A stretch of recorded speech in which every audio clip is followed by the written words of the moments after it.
Hello student, technical study সেন্টারে সবাইকে স্বাগত। আজ আছে আমি তোমাদের সাথে বিশ্বজিৎ স্যার টেকনিক্যাল স্টাডি সেন্টারের পক্ষ থেকে। আজকে আমাদের ভিডিওটা একটু অন্যরকম। আজকে আমরা তোমাদের সাথে একটা প্র্যাকটিক্যাল নলেজ শেয়ার করতে চলেছি। আশা করি স্টুডেন্ট তোমরা বুঝতে পারছো আমি তোমাদের কী জিনিস বা কিসের ছবি দেখাচ্ছি। ডেফিনেটলি তোমরা যারা এই জিনিসটাকে চিনতে পারছো তারা কমেন্ট বক্সে অবশ্যই লিখবে এটা কি ধরনের এটা পার্টস। তো ম্যাক্সিমাম স্টুডেন্ট যারা প্র্যাকটিক্যাল জ্ঞান আছে বা যারা বিভিন্ন ফ্যাক্টরিতে বা বিভিন্ন সেক্টরে চাকরি করছো তারা আশা করি বলতে পারবে এটা কি। তো প্রথমেই বলি এটা একটা বিয়ারিং। আশা করি বিয়ারিং সম্বন্ধে প্রত্যেকেরই একটা ছোট্ট হলেও নলেজ আছে, কিন্তু ছোটোখাটো নলেজ নিয়ে কম্পিটিটিভ এক্সামে বসলে বা কম্পিটিটিভ এক্সামে পাস করা যাবে না। বিয়ারিং এমন একটা পার্টস যেটা মেকানিক্যাল সেকশানে, ম্যানুফ্যাকচারিং প্রসেসে, প্রোডাকশন টেকনোলজিতে প্রত্যেকটা জায়গাতেই কিন্তু এসেন্সিয়াল পার্টস হিসাবে খ্যাত। এই বিয়ারিং ছাড়া তুমি কিন্তু মেকানিক্যাল সেকশানে রোটেশন মুভমেন্ট ভাবতেই পারবে না। আর এমন কোনো টেকনিক্যাল পরীক্ষা নেই যেখানে মেকানিক্যাল পোর্শন থেকে বা আইটিআই লেভেল থেকে বিয়ারিংয়ের কোয়েশ্চেন্স আসে। একটা কি দুটো হলেও কিন্তু বিয়ারিং সম্বন্ধে কোশ্চেন তোমাকে জানতে হবে। প্রথমত বিয়ারিংয়ের যদি ভাগ দেখি তাহলে বিয়ারিং অনেক রকমের হয়। তো আজকে আমি যেটা তোমাদের সামনে শেয়ার করছি সেটা হচ্ছে থার্স্ট বিয়ারিং। তোমরা বুঝতেই পারছো এটা একটা থার্স্ট বল বিয়ারিং। আমি পুরো জিনিসটাই খুলে দেখাবো তোমাদের ওপেন করে। তো কেন আজকের এই ধরনের ক্লাস? কারণ প্রতিনিয়ত শুধুমাত্র থিওরির মধ্যে সীমাবদ্ধ না থেকে তোমরা যদি প্র্যাকটিক্যাল জ্ঞান তৈরি না করো সেক্ষেত্রে কিন্তু তোমাদের একটা অসুবিধা। তোমরা যখন আইটিআই, ডিপ্লোমা, বিটেকের গণ্ডি পেরিয়ে সার্টিফিকেট হাতে নিয়ে বিভিন্ন কোম্পানিতে যাবে বা বিভিন্ন প্রাইভেট সেক্টরে জবে যাবে বা বিভিন্ন গভর্নমেন্ট সেক্টরে জবে ঢুকবে, সেখানে এই ধরনের কোনো টেকনিক্যাল নলেজ যদি না থাকে সেখানে তোমাদের হেয় বা গণ্য করা হবে। হয়তো অনেকেই ভাববে তোমাদের কোনো জ্ঞান নেই, তোমরা পুঁথিগত বিদ্যার মধ্যে সীমাবদ্ধ, কিন্তু না, একটা টেকনিক্যাল স্টুডেন্টের মধ্যে এইটুখানি অন্তত নলেজ থাকতে হবে বিয়ারিং সম্বন্ধে। যাই হোক, আসা যাক বিয়ারিং সম্বন্ধে আমরা কতটা কি জানতে পারি। অবশ্যই তোমরা ভিডিওটা প্রথম থেকে লাস্ট পর্যন্ত দেখবে এবং জানতে পারবে অ্যাবাউট দিস বিয়ারিং। তো প্রথমত আমি বিয়ারিংয়ে একটু পরিচিতি করিয়ে দিই। দেখো, বিয়ারিংটা যখনই আমরা কোনো বিয়ারিং কিনতে যাব বা বিয়ারিং নেব বা বিয়ারিংয়ের মেকের উপর কিন্তু অনেকটা কোয়ালিটি ডিপেন্ড করে।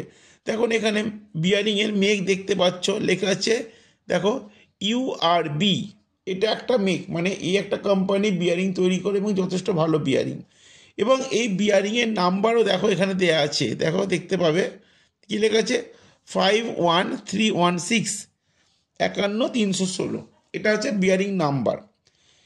এই নাম্বারটা কে দিয়েছে বা কেনই বা হয়, এটাও কিন্তু একটা মুখ্য বিষয়। তো বিয়ারিং সম্বন্ধে একটা কথা বলি। এখানে দেখো একটা বিয়ারিংয়ের ওডি দেখা যাচ্ছে, একটা আইডি দেখা যাচ্ছে। আইডি মানে ইনার ডায়া, ওডি মানে আউটার ডায়া।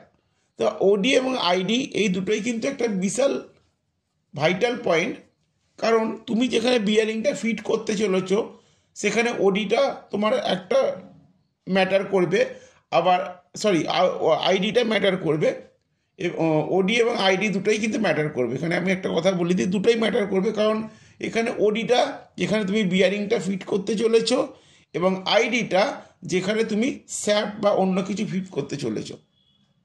তো যাই হোক, প্রত্যেকটা বিয়ারিংয়ের ওডি আইডি থাকবে এবং বিয়ারিংয়ের কোয়ালিটির উপর ডিপেন্ড করে, কাজের ধরনের উপর ডিপেন্ড করে বিভিন্ন রকম বিয়ারিংগুলো ভাগ করা হয়।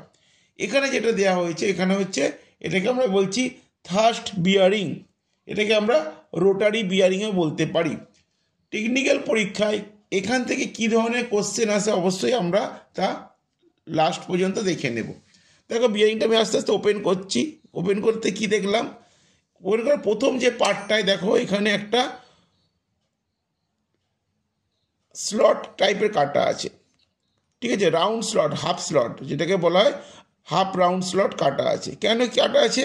কারণ এখানের মধ্যে বলগুলো প্লে করার জন্য। তাহলে এটা একটা বিয়ারিংয়ের প্রথম পার্ট। ওকে, আমি এটা রাখলাম।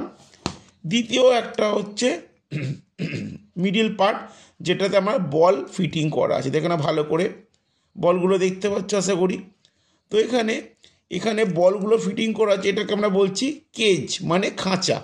বাংলা কথায় এটাকে বল বিয়ারিং কেজ বলা হয়, খাঁচা। অ্যাকচুয়ালি খাঁচা মিন্স যেখানে বলটাকে আমি কি করতে রেস্ট করে রাখতে পেরেছি, যাতে বলটা কোনোভাবেই বেরিয়ে না যেতে পারে। ঠিক আছে, তাহলে এখানে একটা পার্ট হলো, এইটা আমি রাখলাম। আবার দেখো একটা আমি পার্ট দেখাচ্ছি, সেম প্রথম পার্টের মতোই দেখতে। এখানেও একটা স্লট, মানে হাফ রাউন্ড স্লট কাটা আছে। কেন কি, এই যে বিয়ারিংটা আমার তৈরি হয়েছে এটা একটা বিশেষ উদ্দেশ্যে, কারণ এটা আমরা কী হিসাবে ব্যবহার করছি, এটা আমরা অ্যাক্সিয়াল লোড হিসাবে ব্যবহার করছি। এইভাবে রেখে আমরা লোডটা এইভাবে দিচ্ছি, এটা মুভমেন্ট হচ্ছে। আর বিয়ারিং একটা কী হিসাবে ব্যবহার করি সেটা হয়তো তোমরা অনেকেই জানো, আবার অনেকেই জানো না। সেটা আমরা রেডিয়াল লোড হিসেবে ব্যবহার করি। মানে সেই বিয়ারিংটা দেখবে বল বিয়ারিং, বল এইরকম জায়গায় থাকবে, এদিকে একটা পার্ট থাকবে, এদিকে একটা পার্ট থাকবে, মানে তোমার আউটার রেস, ইনার রেস এবং কেজ। তো এইখানে যে বিয়ারিংটা, এটা হচ্ছে রেডিয়াল লোডের জন্য নয়, এটা হচ্ছে অ্যাক্সিয়াল লোডের জন্যে। ঠিক আছে, তো একটা কথা বলি, তোমাদের বিয়ারিং যেটা তোমরা পরীক্ষায় যে ধরনের কোশ্চেনগুলো পাবে সেটা আমি আসছি। একটা কথা বলি, এই যে বিয়ারিংয়ের আইডি বা ওডি আমরা কি নিজেদের ইচ্ছা মতো তৈরি করতে পারি না। এটা একটা ইউনিভার্সাল বা ইন্টারন্যাশনাল মেজারমেন্ট আছে। বিভিন্ন কোম্পানি আছে, যেরকম ইউআরবি আছে, এইসি আছে, নাচি আছে, বিভিন্ন বিয়ারিং কোম্পানিরা তারা বিয়ারিং তৈরি করে, তারা একটা ইন্টারন্যাশনাল ইউনিভার্সাল মেজারমেন্টের উপরে। এই জিনিসটা কেন আমি বলছি, কারণ তুমি একটা মেশিন তৈরি করছো, তুমি একটা মেশিন বিল্ডিং করছো, তুমি তোমার ইচ্ছে মতো সেখানে শ্যাফটের, মানে তুমি যদি বিয়ারিং ফিট করতে চাও সেখানে, তাহলে তুমি শ্যাফট যেটা তৈরি করবে, শ্যাফটের ডায়া, সেটা নিজের ইচ্ছে মতো করলে হবে না। কারণ তোমাকে ইন্টারন্যাশনাল বা ইউনিভার্সাল যে বিয়ারিং কোম্পানিগুলো আছে, তাদের ওডি এবং আইডিগুলো আছে, তার উপর ডিপেন্ড করে তোমাকে কিন্তু শ্যাফট তৈরি করতে হবে। তাহলে এখানে ওডি আইডিটা কিন্তু একটা ফিক্সড টার্ম, যেটাকে যার বেস করে তোমাকে প্রোডাকশন করতে হবে। এবং ওডি এবং আইডি, আমি একটা যখন মেশিনে বিয়ারিং লাগাবো, এটারও কিন্তু একটা ক্যালকুলেশন আছে, আমি সেখানে কোন ওডির আইডির বিয়ারিং লাগাবো, এটাও কিন্তু একটা ক্যালকুলেশন। এটা সম্ভব নয় যে আমি একটা করে বিয়ারিং কিনে নিয়ে এসে সেখানে ফিট করে করে দেখবো, তা নয়। কিন্তু তোমার শ্যাফটের ডায়ামিটার বা তুমি যেখানে বিয়ারিংটা ফিট করছো সেখানকার ওডিটা বা আইডিটা তোমার যদি জানা থাকে, সেখানে একটা ক্যালকুলেশন আছে। ক্যালকুলেশনটা করলে তোমার সহজেই কিন্তু বেরিয়ে যাবে তুমি কত মেজারমেন্টের বিয়ারিং কিনতে চাইছো বা বিয়ারিং তুমি ফিট করতে পারবে। অবশ্য সেটা আমরা অবশ্যই সেকেন্ড পার্টে আলোচনা করব, একটা ভিডিওতে এত কিছু বলা যাবে না। তো কিভাবে ক্যালকুলেশন করা হয় তার একটা সূত্র আছে, সূত্র দিয়ে আমরা দেখিয়ে দেব যে ওডি আইডি কী করে আমরা ক্যালকুলেশন করি বিয়ারিং ফিটিং করার ক্ষেত্রে। যাই হোক, এবার চলে আসছি যে এই বিয়ারিংয়ের কিছু পার্ট, যেরকম হচ্ছে এটাকে আমরা কি বলছি থার্স্ট বিয়ারিং, এবং এটাকে রোটারি বিয়ারিংও বলছি। তো পরীক্ষায় আসতেই পারে, what is the another name of thrust bearing, question আসবে, অ্যান্সার হবে রোটারি বিয়ারিং। ঠিক আছে, আমরা থার্স্ট বিয়ারিং কেন ইউজ করি, why we are use thrust bearing, because it take axial load. ঠিক আছে, এটা অ্যাক্সিয়াল লোড কিন্তু নিতে পারে, কিন্তু অ্যাক্সিয়াল লোডের ক্ষেত্রেও এখানে সেটা বল বিয়ারিং আছে। এই যে বল বিয়ারিং, বলটা দেখছো, এটা হচ্ছে অ্যান্টি ফ্রিকশন। ঠিক আছে, কারণ কি, এখানে দেখো বলের মাথার যে পয়েন্টগুলো আছে সেটা লেস পয়েন্ট টাচ, মানে যেখানে টাচ করছে, এই পজিশানে যে টাচ করছে সেই টাচটা কিন্তু খুবই সূক্ষ্ম, মাইনিউট, যাতে আমার ফ্রিকশন কম হচ্ছে বা রেজিস্ট্যান্স কম হচ্ছে। তাহলে এটাকে আমরা অ্যান্টি ফ্রিকশন ধরে নিচ্ছি বা ফ্রিকশন রিডিউস ধরে নিচ্ছি। এই ধরনের বিয়ারিং আমরা কোথায় বেশি ইউজ করছি, এটা আমরা ইউজ করছি পাম্পসের ক্ষেত্রে, স্টিম টারবাইন ক্ষেত্রে আমরা ইউজ করছি, এবং ব্যবহার করছি অ্যাক্সিয়াল লোড এবং হাই স্পিড, যেখানে আমরা প্রচুর হাই স্পিডে কোনো রোটেশন বা মুভমেন্ট করতে চাইছি সেখানে ইউজ করছি। এই বিয়ারিংকে আমরা দুটো ভাগে ভাগ করছি, একটা সিঙ্গেল ডাইরেকশান, একটা ডাবল ডাইরেকশান, ঠিক আছে, দুটো ভাগে ভাগ করা হয়। তো পরীক্ষায় কোশ্চেন থাকতে পারে অ্যাক্সিয়াল থার্স্ট বিয়ারিংকে আমরা কটা পার্টে ভাগ করি, দুটো পার্টে, তার নামও আসতে পারে, ঠিক আছে। তো অবশ্যই মনে রাখবে এটা কিন্তু রেডিয়াল লোডের জন্য নয়, অ্যাক্সিয়াল লোডের জন্যে। এবার কোয়েশ্চেন আসতে পারে এখানে যে বিয়ারিংটা আছে তার বলগুলো কী ধরনের মেটেরিয়াল বা মেটাল দিয়ে তৈরি হয়। ডেফিনেটলি এই বলটা তৈরি হয় ক্রোম স্টিল দিয়ে, ঠিক আছে। এই বলটা ক্রোম স্টিল দিয়ে, কারণ এই বলটা এতটাই স্ট্রং যে তোমার দীর্ঘদিন ধরে বলটা ঘুরতে ঘুরতে কিন্তু তোমার নষ্ট হবে না। এটা অনেক লংজিভিটি বিয়ারিং, অনেক দিন চলবে, কিন্তু এরম নয় যে কিছুদিন চলার পর তোমার বিয়ারিংটা নষ্ট হয়ে যাবে। তবে প্রত্যেকটা জিনিসেরই কিন্তু ডেপ্রিসিয়েশন আছে। এটা নয় যে এটা আমি ক্রোম স্টিল দিয়ে তৈরি করছি বলে এটা কোনোদিন ক্ষয় হবে না, ডেফিনেটলি ক্ষয় হবে, কিন্তু এর একটা লং টাইমের পর ক্ষয় হবে। তাহলে কোশ্চেন আসতে পারে বল বিয়ারিংয়ের বল কী দিয়ে তৈরি হয়, তাহলে ক্রোম স্টিল দিয়ে। আর একটা কোশ্চেন হয়, সেটা হচ্ছে যে এই ধরনের যে স্টিল আমরা যে ইউজ করছি বলটা, এর গ্রেড কত। এটাকে আমরা 440 গ্রেডের স্টিল দিয়ে তৈরি করি, ঠিক আছে। তো এই ছিল আজকে আমাদের ভিডিও অ্যাবাউট রোলার থার্স্ট বা তোমার এখানে থার্স্ট বিয়ারিং বা তোমার এটা বল থার্স্ট বিয়ারিং।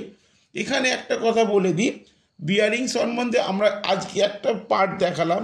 বিয়ারিং বিভিন্ন রকমের হয়, ঠিক আছে, বল বিয়ারিং হয়, রোলার বিয়ারিং হয়, ট্যাপার রোলার বিয়ারিং হয়। এবার আর একটা কোশ্চেনের সাথে বলে দিই, বল বিয়ারিং এবং রোলার বিয়ারিংয়ের মধ্যে ডিফারেন্ট কী। দেখো, যেখানে বল বিয়ারিং সেখানে কি হবে, সেখানে বল লাগানো থাকবে এইখানে কেজে, আর রোলার বিয়ারিংয়ের ক্ষেত্রে ছোটো ছোটো রোলার লাগানো থাকবে, ঠিক আছে। কিন্তু কেন রোলার বিয়ারিং বা বল বিয়ারিংকে আমরা আলাদা আলাদা করেছি, কারণ একটা জিনিস বুঝতে হবে যে বল বিয়ারিংয়ের পয়েন্ট কন্ট্যাক্ট কিন্তু কম, কারণ এখানে দেখো একটা মাথায় পয়েন্ট পাচ্ছ, আর রোলার বিয়ারিংয়ে যেহেতু লম্বা সেই জন্য পুরোটা তোমার পয়েন্ট কন্ট্যাক্ট বেশি। সেক্ষেত্রে বল বিয়ারিংটা হচ্ছে অ্যান্টি ফ্রিকশন বিয়ারিং, এর লোডটা কিন্তু বেশি নেওয়ার প্রয়োজন মনে করে না, যেখানে রোলার বিয়ারিং অবশ্যই অনেক লোড নিতে পারে। তো যেহেতু আমি তোমাদের রোলার বিয়ারিংটা এখন দেখাতে পারছি না, আমি পরের ভিডিওতে দেখাবো অ্যাবাউট রোলার বিয়ারিং সম্বন্ধে দেখাবো যে রোলার বিয়ারিংটা আমরা কোথায় কোথায় ব্যবহার করছি এবং কিভাবে ব্যবহার করছি এবং কোন কোন ক্ষেত্রে কোন কাজের জন্য পার্টিকুলার রোলার বিয়ারিং ইউজ হয়। আজকে জাস্ট আমরা এই বল বিয়ারিংটা মানে এই তোমার এখানে আমরা থার্স্ট বিয়ারিং নিয়ে একটু আলোচনা করলাম। পরের দিন আমরা দেখব রেডিয়াল লোড, যেটা আমরা রেডিয়াল বিয়ারিং বলবো, সেই বিয়ারিংটা আমরা দেখাবো। কারণ এটা তো তোমার থার্স্ট জাস্ট 3টে পার্ট আছে, সেখানেও 3টে পার্ট থাকবে, ইনার রেস, আউটার রেস এবং কেজ। অবশ্য তার সিস্টেমটা আলাদা হবে।